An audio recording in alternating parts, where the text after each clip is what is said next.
Shooter राज हुड्डा नूं लैके वड्डी खबर है, वड्डा खुलासा होया है।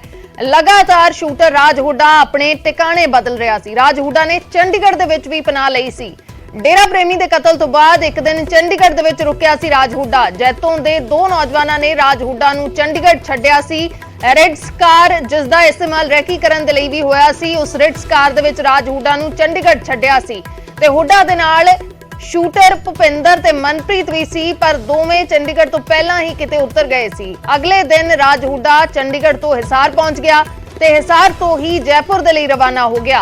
कल मुठभेड़ तो बाद एजीटीएफ ने जयपुर तो इसनूं गिरफ्तार किया है। पैर दे विच गोली लगण दे कारण फिलहाल जयपुर दे हस्पताल दे विच भर्ती है। राज हुड्डा नूं लैके वड्डा खुलासा होया है। लगातार टिकाणे बदल रहा सी। 6वां शूटर इस मामले दे विच जो हुण गिरफ्तार हो चुका है। लगातार टिकाणे बदल रहा सी। चंडीगढ़ भी रुकिया सी, एक दिन चंडीगढ़ रुकिया, उस तो बाद हिसार पहुंच गया। लगातार टिकाणे बदल रहा सी। कोटकपूरा तो किवें कतल तो बाद लगातार टिकाणे बदल रहा सी। कोटकपूरा दे विच कतल करके चंडीगढ़ दे विच पनाह लई सी। कोटकपूरा तो कतल करके चंडीगढ़ दे विच जाके पनाह लई, लगातार टिकाणे बदलदा रहा सी। कोटकपूरा दे विच कतल हुंदा है ते उस तो बाद जैतो दे दो नौजवान इस नूं चंडीगढ़ छड्डदे ने। दो होर शूटर इस दे नाल सी, भुपिंदर ते मणि इस दे नाल सी, लेकिन वो रस्ते दे विच किते उतर गए सी। एक दिन शूटर राज हुड्डा चंडीगढ़ दे विच ही रुकिया रहा सी। एक दिन चंडीगढ़ दे विच रुकिया है, फिर उस तो बाद हिसार पहुंच गया है। जैतो दे दो नौजवानां ने रेड्स कार ते इसनूं चंडीगढ़ छड्डिया सी। रेड्स कार जिस दा रैकीकरण दे विच भी इस्तेमाल कीता सी, ओही रेड्स कार दे विच शूटर राज हुड्डा नूं चंडीगढ़ छड्डिया सी। दोवें शूटर भुपिंदर गोल्डी ते मनप्रीत मनी जो फरीदकोट दे रहण वाले ने गिरफ्तार हो चुके ने, वो इस दे नाल सी, लेकिन ये दोवें चंडीगढ़ तो पहला ही किते होर उतर गए सी। तां इस तो बाद राज हुड्डा एक दिन चंडीगढ़ रुकिया ते उस तो बाद हिसार पहुंच गया। हिसार तो जयपुर दे लई रवाना हो गया ते जयपुर तो हुण गिरफ्तारी हो चुकी है। गिरफ्तार हो चुके हैं राज हुड्डा, 6वां शूटर ते फिलहाल पैर दे विच गोली लगी है ते जयपुर दे ही हस्पताल दे विच भर्ती है। साडे सहयोगी मनोज राठी इस वेले लाइव जुड़ चुके ने। मनोज, की कुछ तुहाडे कोल पूरी जानकारी? 5 शूटर पहले ही गिरफ्तार हो गए सी ते हुण राज हुड्डा भी पुलिस दे शिकंजे दे विच है। मुठभेड़ हुई है जिस दौरान गोली लगी है ते फिलहाल इलाज अधीन है, लेकिन किवें छुप रहा सी? देखो अजदीप जिदा तुसी भी जिक्र कर रहे हो कि किस तरह, हालांकि 6वां शार्प शूटर सीगा जो कि हुण अरेस्ट कर लिया है। जयपुर पुलिस ते पंजाब पुलिस की जिहड़ी एंटी गैंगस्टर टास्क फोर्स है ਉਹਨੂੰ काबू कर लिया गया और होर ਵੱਡੇ खुलासे होणगे, क्योंकि ਇਹ ਜਿਹੜਾ ਰਾਜ ਹੁੱਡਾ ਹੈਗਾ ਰੋਹਤਕ ਦਾ ਰਹਿਣ ਵਾਲਾ, ਇਹ ਜਤਿੰਦਰ ਜੀਤੂ ਦਾ ਬਹੁਤ ਖਾਸ ਹੈ। ਜਤਿੰਦਰ ਜੀਤੂ ਦੇ ਕਹਿਣ ਤੇ ਹੀ ਇਹ ਤੇ ਹੋਰ ਦੋ ਨਾਬਾਲਿਗ, क्योंकि 4 ਸ਼ਾਰਪ ਸ਼ੂਟਰ ਹਰਿਆਣਾ ਤੋਂ ਆਏ ਸੀ, ਜਤਿੰਦਰ ਜੀਤੂ, ਰਾਜ ਹੁੱਡਾ ਤੇ 2 ਨਾਬਾਲਿਗ ਜਿਨ੍ਹਾਂ ਨੂੰ ਕਾਬੂ ਕਰ ਲਿਆ ਗਿਆ। ਹੁਣ ਇਹਦੇ ਵਿੱਚ ਜਿਹੜੀ ਪੁੱਛਗਿੱਛ ਚ ਚੀਜ਼ਾਂ ਸਾਹਮਣੇ ਆਈ ਹੈ, ਜਿਹੜੀ ਇਨਵੈਸਟੀਗੇਸ਼ਨ ਚ ਚੀਜ਼ਾਂ ਆਈ ਹੈ ਕਿ ਰਿਟਸ ਕਾਰ ਵਾਈਟ ਕਲਰ ਦੀ PB10 ਯਾਨੀ Ludhiana number PB10 number Ritz ਕਾਰ ਤੇ ਹੀ ਇਹ ਚੰਡੀਗੜ੍ਹ ਪਹੁੰਚਿਆ ਸੀਗਾ। ਜਿਹੜੇ 2 ਕਾਬੂ ਕੀਤੇ, ਪੁਲਿਸ ਨੇ 2 ਅਰੈਸਟ ਕੀਤੇ ਹੈ। ਸਾਹਿਲ ਤੇ ਉਹਦਾ ਜਿਹੜਾ ਸਾਥੀ ਹੈ, ਉਹੀ ਵਾਰਦਾਤ ਤੋਂ ਬਾਅਦ ਬਾਜਖਾਨਾ ਤੋਂ ਲੈ ਕੇ ਚੰਡੀਗੜ੍ਹ ਨੂੰ ਛੱਡ ਕੇ ਗਈ ਸੀ। ਹਾਲਾਂਕਿ ਚੰਡੀਗੜ੍ਹ ਜਿਹੜੇ ਹੈਗੇ ਜਿਹੜੇ 2 ਮੁੰਡੇ ਨੇ, ਭੁਪਿੰਦਰ ਸਿੰਘ, ਮਨਪ੍ਰੀਤ ਸਿੰਘ ਮਨੀ ਤੇ ਰਾਜ ਹੁੱਡਾ, ਇਹ ਤਿੰਨੋਂ चंडीगढ़ ਜਿਹੜੇ ਹੈਗਾ ਉਹ ਕਹਿਣ ਕੇ ਆਏ ਕਿ ਚੰਡੀਗੜ੍ਹ ਅਸੀਂ ਸਟੇ ਕਰਨਾ, ਲੇਕਿਨ ਵਿੱਚ ਭੁਪਿੰਦਰ ਸਿੰਘ ਤੇ ਮਨੀਪ੍ਰੀਤ ਮਨੀ ਜਿਹੜਾ ਹੈ ਉਹ ਵਿੱਚ ਹੀ ਉਤਰ ਗਏ ਸੀਗੇ। ਲੇਕਿਨ ਰਾਜ ਹੁੱਡਾ ਚੰਡੀਗੜ੍ਹ ਪਹੁੰਚਦਾ, ਚੰਡੀਗੜ੍ਹ ਨੂੰ ਛੱਡ ਕੇ ਰਿਟਸ ਗੱਡੀ 'ਚ ਉਹਨੂੰ ਵਾਪਸ ਚਲ ਗਏ ਸੀਗੇ ਜਿਹੜੇ ਮੁੰਡੇ ਜਿਹੜੇ ਉਹਨਾਂ ਨੂੰ ਸ਼ੈਲਟਰ ਦੇ ਰਹੇ ਸੀਗੇ। ਰਾਜ ਹੁੱਡਾ ਇੱਕ ਦਿਨ ਚੰਡੀਗੜ੍ਹ ਰਿਹਾ ਜਿਹੜੇ ਸੋਰਸਿਸ ਦੱਸ ਰਹੇ, ਔਰ ਉਸ ਤੋਂ ਬਾਅਦ ਸਿੱਧਾ ਉਹ ਹਿਸਾਰ ਪਹੁੰਚਦਾ ਹੈ। ਹਿਸਾਰ ਤੋਂ ਸਿੱਧਾ ਉਹ ਜੈਪੁਰ ਪਹੁੰਚਦਾ ਹੈ।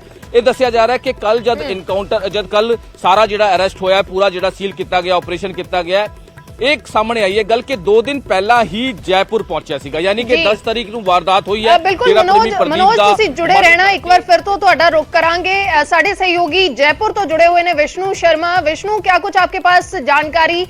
राज हुड्डा जख्मी हुआ इस एनकाउंटर के दौरान, मुठभेड़ के दौरान, और अभी अस्पताल में भर्ती है, तो अभी की स्थिति क्या है? देखिए, कल रामनगरी इलाके में हुई मुठभेड़ के बाद में राज हुड्डा को एसएमएस हॉस्पिटल में भर्ती किया गया है। कल रात को उसका ऑपरेशन हुआ, उसके बाएं पैर में गोली लगी थी और फायरिंग के बाद जो गोली उसके पैर में लगी वो आर पार होकर निकल गई, लेकिन घाव जो था काफी गहरा था। ऐसे में राज हुड्डा का कल रात को एसएमएस हॉस्पिटल के ट्रॉमा वार्ड में जो ट्रेंड जो डॉक्टर्स थे उन्होंने ऑपरेशन किया। हालत उसके खतरे से बाहर बताई जा रही है और अब जो है वहां पर पंजाब और जयपुर पुलिस के जो कमांडोज हैं, जो हथियारबंद जो जवान है, वो सुरक्षा निगरानी में तैनात किए गए हैं। डॉक्टर का कहना था कि यदि अगले 24 घंटे में उसकी हालत यदि सामान्य रहती है, क्योंकि हालत खतरे से बाहर है लेकिन जो घाव की वजह से दर्द काफी है, तो आज एक मेडिकल बुलेटिन सामने आएगा। उसके बाद यदि डॉक्टर्स को लगता है कि उसकी हालत ठीक है तो फिर राज हुड्डा को सबसे पहले जयपुर की रामनगरिया थाना पुलिस को सौंपा जाएगा, क्योंकि पंजाब पुलिस की तरफ से जयपुर की रामनगरिया थाने में एक मुकदमा दर्ज करवाया था, जिसमें राजकार्य में बाधा का मामला और पुलिस के ऊपर अटैक करने का मामला दर्ज हुआ था। ऐसे में रामनगरिया थाना पुलिस सबसे पहले राज हुड्डा को गिरफ्तार करेगी, उससे पूछताछ करेगी, जिसके बाद में प्रोडक्शन वारंट पर पंजाब की पुलिस राज हुड्डा को लेगी और पंजाब के लिए लेकर रवाना होगी और वहां पे आगे जाकर के प्रदीप कटारिया मर्डर हत्याकांड में उससे पूछताछ की जाएगी। तो फिलहाल जयपुर की पुलिस भी ये पड़ताल कर रही है कि जो लोग, दो लड़के जो राज हुड्डा के साथ में जिस कमरे में ठहरे हुए थे, स्टूडेंट बन के आते हैं, क्योंकि उन्हीं दो लड़कों ने 10 नवंबर को कमरा किराए पर लिया था। उसके बाद में शनिवार रात को राज हुड्डा जगतपुरा पहुंचता है, वहां पर ये भी खुद को स्टूडेंट बताता है। तो दोनों युवकों का राज हुड्डा के साथ में क्या संबंध है, तो उन संबंधों को खंगाला जाएगा। क्या सुनियोजित प्लानिंग के तहत किसी गैंगस्टर की, किसी गिरोह की निशानदेही के ऊपर उनके मदद के द्वारा राज हुड्डा को वहां ठहराया गया, या फिर वो अपने स्तर पे ही यहाँ पर कमरे में स्टूडेंट बनकर ठहरा था। तमाम जो सवाल जो है उनके जवाब जो है कल जयपुर और पंजाब की पुलिस खंगालेगी।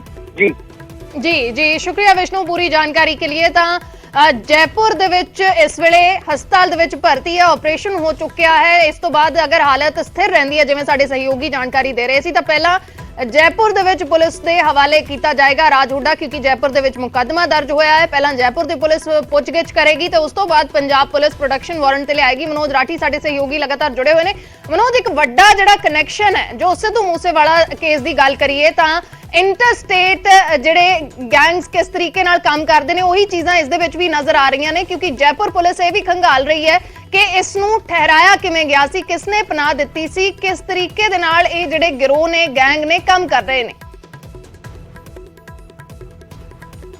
ਦੇਖੋ ਅਸਦੀਪ, ਇਹਦੇ ਵਿੱਚ ਦੋ ਚੀਜ਼ਾਂ ਨੇ।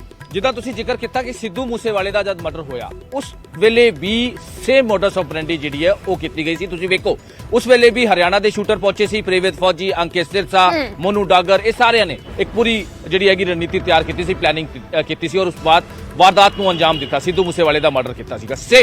ਸੇਮ ਇੱਥੇ ਵੀ ਇਹ ਹੋਇਆ। 4 ਸ਼ਾਰਪ ਸ਼ੂਟਰ ਹਰਿਆਣਾ ਤੋਂ ਪਹੁੰਚੇ ਹੈ ਤੇ ਲੋਕਲ ਜਿਹੜੇ ਦੋ ਭੁਪਿੰਦਰ ਸਿੰਘ ਤੇ ਮਨਪ੍ਰੀਤ ਸਿੰਘ ਮਨੀ ਜਿਹੜੇ ਲੋਕਲ ਸ਼ੂਟਰ ਨੇ ਉਹਨਾਂ ਨੇ ਪਹਿਲੇ ਰੈਕੀ ਕੀਤੀ ਔਰ ਉਸ ਤੋਂ ਬਾਅਦ ਵਾਰਦਾਤ ਨੂੰ ਅੰਜਾਮ ਦੇ ਕੇ ਉੱਥੋਂ ਫਰਾਰ ਹੋ ਜਾਂਦੇ। ਸੇਮ ਇਸ ਤਰ੍ਹਾਂ ਦੀ ਚੀਜ਼ਾਂ ਹੁਣ ਲਗਾਤਾਰ ਪੁਲਿਸ ਇਨਵੈਸਟੀਗੇਸ਼ਨ ਕਰ ਰਹੀ ਹੈ, ਕਿਉਂਕਿ ਇਸ ਤਰ੍ਹਾਂ ਦੇ ਜਿਹੜੇ ਸ਼ਾਰਪ ਸ਼ੂਟਰਸ ਨੇ, ਇਸ ਤਰ੍ਹਾਂ ਦੀ ਜਿਹੜੀ ਰੈਕੀ ਹੁੰਦੀ ਹੈ, ਪਲੈਨਿੰਗ ਹੁੰਦੀ ਹੈ, ਕਿਉਂਕਿ ਇਹ ਬਹੁਤ ਸਾਰੀ ਚੀਜ਼ਾਂ ਇਹਦੇ ਵਿੱਚ। ਇੱਕ ਗੱਲ ਹੋਰ ਜਿਹੜੇ ਸਾਡੇ ਸੋਰਸਿਸ ਦੱਸ ਰਹੇ ਹਨ, ਕਿਉਂਕਿ ਇਹ ਜਿਹੜੇ ਦੋ ਮੁੰਡੇ ਇਹ ਰਾਜ ਹੁੱਡਾ ਦੇ ਨਾਲ ਰਹਿ ਰਹੇ ਸੀਗੇ ਜਿਨ੍ਹਾਂ ਨੇ ਪਨਾਹ ਦਿੱਤੀ ਸੀ, ਇਹਨਾਂ ਨੇ 10 ਤਰੀਕ ਨੂੰ ਹੀ ਕਮਰਾ ਜਿਹੜਾ ਹੈਗਾ ਉਹ ਰੈਂਟ ਤੇ ਲਿੱਤਾ ਸੀਗਾ। 10 ਤਰੀਕ ਨੂੰ ਹੀ ਡੇਰਾ ਪ੍ਰੇਮੀ ਦਾ ਮਰਡਰ ਹੋਇਆ। ਉਸ ਤੋਂ ਬਾਅਦ ਸ਼ਨੀਵਾਰ ਨੂੰ ਰਾਜ ਹੁੱਡਾ ਉੱਥੇ ਪਹੁੰਚਦਾ ਹੈ, ਉੱਥੇ ਪਹੁੰਚ ਕੇ ਉਹਨਾਂ ਦੇ ਨਾਲ ਸਟੇ ਕਰਦਾ ਹੈ। ਇਹਦੇ ਕੋਲੋਂ ਵੈਪਨ ਵੀ ਸੀਗੇ, ਇਹਨੇ ਕ੍ਰਾਸ ਫਾਇਰਿੰਗ ਵੀ ਕੀਤੀ ਹੈ। ਇਹਦਾ ਮਤਲਬ ਇਹ ਹੈਗਾ ਕਿ ਜਿਹੜੇ ਵੀ ਮੁੰਡੇ ਉਸ ਰੂਮ 'ਚ ਰਹਿ ਰਹੇ ਸੀਗੇ, ਜਿਹੜੇ ਮੁੰਡਿਆਂ ਦੇ ਨਾਲ ਇਹ ਰਹਿ ਰਿਹਾ ਸੀਗਾ, ਜਿਹੜੇ ਮੁੰਡਿਆਂ ਨੇ ਇਹਨੂੰ ਪਨਾਹ ਦਿੱਤੀ ਸੀ, ਉਹ ਜਾਣਦੇ ਸੀ ਕਿ ਰਾਜ ਹੁੱਡਾ ਕੌਣ ਹੈ, ਉਹ ਜਾਣਦੇ ਸੀ ਕਿ ਇਹਦੇ ਕੋਲ ਵੈਪਨ ਹੈ, ਉਹ ਜਾਣਦੇ ਸੀ ਕਿ ਆਖਿਰ ਇਹ ਪੂਰੀ, ਕਿਉਂਕਿ ਇਹਦੇ ਵਿੱਚ ਹੁਣ ਪੁਲਿਸ ਜਿਹੜੀ ਹੈ, ਪੰਜਾਬ ਪੁਲਿਸ ਹੀ ਨਹੀਂ ਬਲਕਿ ਰਾਜਸਥਾਨ ਪੁਲਿਸ ਵੀ ਇਹਦੇ ਵਿੱਚ ਕੰਮ ਕਰ ਰਹੀ ਹੈ। ਇੱਕ ਹੋਰ ਮਾਮਲਾ ਜਿਹੜਾ ਹੈ ਉਹ ਦਰਜ ਉੱਥੇ ਕੀਤਾ ਹੈ ਪੁਲਿਸ ਸਟੇਸ਼ਨ ਰਾਮਨਗਰੀਆ ਇਲਾਕੇ 'ਚ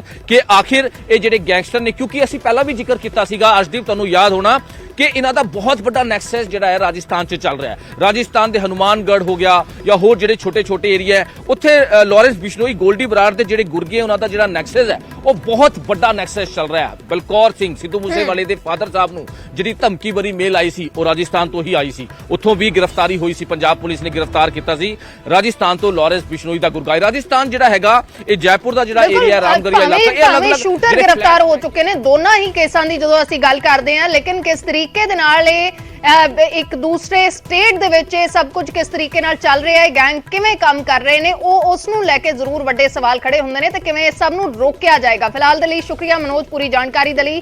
ਤਾਂ ਗੈਂਗ ਜਿਹੜਾ ਸ਼ੂਟਰ ਹੈ ਰਾਜ ਹੁੱਡਾ ਲਗਾਤਾਰ ਟਿਕਾਣੇ ਬਦਲ ਰਿਹਾ ਸੀ, ਜੈਪੁਰ ਤੋਂ ਗ੍ਰਿਫਤਾਰੀ ਹੋਈ ਹੈ, ਜੈਪੁਰ ਦੇ ਵਿੱਚ ਇਸ ਵੇਲੇ ਹਸਪਤਾਲ ਦੇ ਵਿੱਚ ਭਰਤੀ ਹੈ, ਪੈਰ ਦੇ ਵਿੱਚ ਗੋਲੀ ਲੱਗੀ ਸੀ, ਆਪਰੇਸ਼ਨ ਹੋ ਚੁੱਕਿਆ, ਹਾਲਤ ਸਥਿਰ ਰਹਿੰਦੀ ਹੈ ਤਾਂ ਪਹਿਲਾਂ ਉਸ ਨੂੰ ਜੈਪੁਰ ਦੀ ਪੁਲਿਸ ਦੇ ਹਵਾਲੇ ਕੀਤਾ ਜਾਏਗਾ। ਜੈਪੁਰ ਪੁਲਿਸ ਇਹ ਵੀ ਖੰਗਾਲ ਰਹੀ ਹੈ ਕਿ ਕਿਹੜੇ ਲੋਕਾਂ ਨੇ ਇਸ ਦੀ ਮਦਦ ਕੀਤੀ ਹੈ, ਕਿਹੜੇ ਲੋਕਾਂ ਨੇ ਇਸ ਨੂੰ ਪਨਾਹ ਦਿੱਤੀ ਹੈ, ਇਹ ਕਿਸੇ ਹੋਰ ਗੈਂਗ ਦਾ ਵੀ ਕੰਮ ਹੈ, ਇਸ ਦੇ ਵਿੱਚ ਕੋਈ ਗੈਂਗਸਟਰ ਇਨਵੋਲਵਡ ਨੇ, ਉਹ ਸਾਰੀਆਂ ਚੀਜ਼ਾਂ ਖੰਗਾਲੀਆਂ ਜਾ ਰਹੀਆਂ ਨੇ।